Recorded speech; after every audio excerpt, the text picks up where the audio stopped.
ஒரு அரை தக்காளி, ஒரு அரை கேப்சிகம், ஒரு 3 பூண்டு, ஒரு சின்ன வெங்காயம், அது ஒரு அரை வெங்காயம், அதுக்கப்புறமா உப்பு, அப்புறம் வந்து சில்லி பவுடர், இது எல்லாத்தையும் போட்டு நல்லா சாப் பண்ணிக்கலாம். வந்து கேயாவோட பிஸா ஒரிகானோ இது நல்ல ஃப்ளேவர் கொடுக்கும். அதை கொஞ்சமாக ஒரு போட்டுக்கோங்க.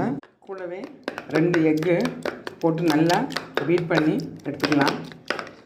இதை அப்படியே கல்லில் போட்டுட்டு ஆம்லேட்டாக அப்படியே சாப்பிட்டுக்கலாம். இல்லைன்னு சொன்னால் கொஞ்சம் சீஸையும் போட்டுட்டு ப்ரெட்டில் வச்சு பிஸா மாதிரி சாப்பிட்லாம்.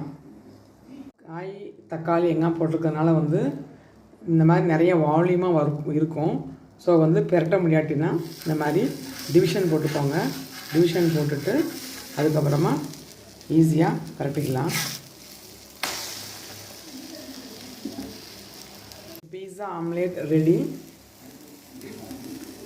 இதை அப்படியே சாப்பிட்லாம். இல்லைன்னு சொன்னால் சீஸ் அப்படியே ஸ்ப்ரெட் பண்ணிவிட்டு சப்பாத்தியில் வச்சோ அல்லது ப்ரெட்டில் வச்சோ சாப்பிட்டிங்கன்னா பீஸா டேஸ்ட்டு அப்படியே கிடைக்கும். கண்டிப்பாக ட்ரை பண்ணுங்கள். தேங்க்ஸ் ஃபார் வாட்சிங்.